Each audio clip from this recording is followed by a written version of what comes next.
Okay, nagsisimula na akong mag-devotion mga tol. At kapag natapos ko tong devotion na to, siguradong sasagot agad ng Diyos. Kaya abangan nyo. Hindi ko alam kung mauuna itong vlog ko dito sa action camera at dito sa cellphone. Kasi dito ko gagawin sa cellphone ng 3 minutes. Sana 3 minutes ay matapos natin kasi wala namang manonood pagka sobrang haba. Okay, pupunta uli ako din yung mga tol sa sa tulay. Samahan nyo ako. Ito mga tol, nandito na tayo. Yan o. Oops, nilubak.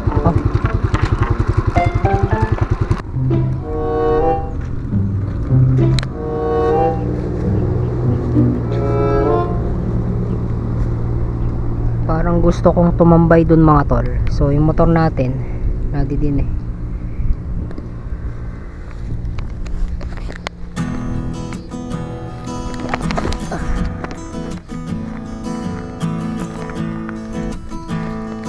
Tambay tayo dun.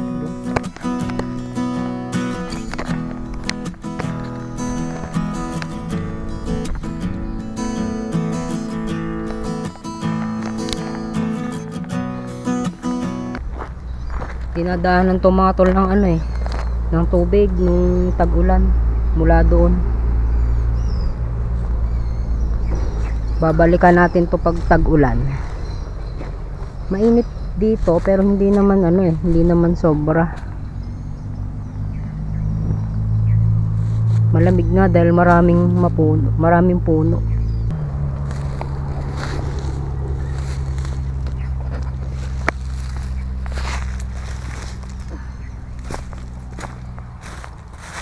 Magde-devotion kasi ako dito mga tol. So hindi ko alam kung alin ang mauuna. Kasi gagawin ko yung devotion dito 3 minutes or 4 minutes. Tapos dito mismong yung vlog lang.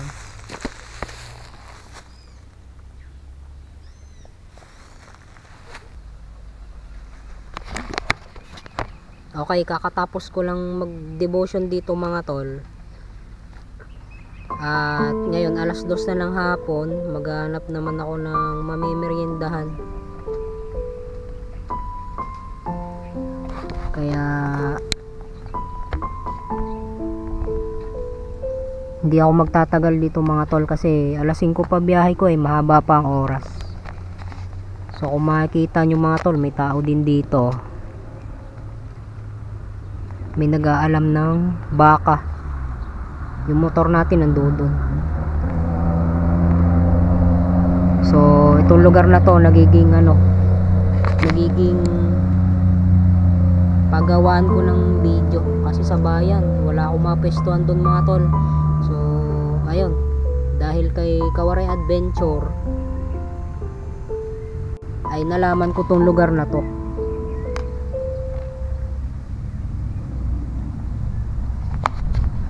Ayun mga tol, ako'y bababa muna sa bayan. A few minutes later. Andito ako mga tol sa Sirang Lupa. Dahil naghahanap ako ng halo-halo. So balitaan ko kayo pag nakakita na ako ng halo-halo. More moments later. Okay. Nakarating na ako dito sa San Miguel mga tol. Ay wala, dito lang yung dati. Wala. Tingnan natin sa Ambulong mga tol. Balikan ko na lang uli kayo. 10 minutes later. I've seen a lot of change, been through a lot of pain. Some things are not the same as they were a year ago. Okay. Wala akong nakita sa Sirang Lupa at sa Ambulong na halo-halo. Kaya dito ako nagpunta sa palengke. Sa palengke na ako nakapag-halo-halo. Kaya pala mga tol, nahulit sa akin ni Nika. Nakita daw niya ako dito. Kailan nga ba yun? Dito kasi ako nagpaparada, tapos dito ako nagre-remit. Tapos pag gusto kong kumain sa Daymall, dito din ako nagpaparada. Kasi walang ibang maparadahan mga tol. Hirap ang mahirap magparada dito sa bayan. 1 hour later. Okay, nasa kalagitnaan ako ngayon mga tol ng pag-deliver. Hinahanap ko kung si customer at tuloy natin yung kanina na video na hindi ko naituloy kasi nabisi na ako kanina. So ayun mga tol, dito ko na rin tatapusin ng video na to. Salamat sa inyong pagsama. Peace out and God bless.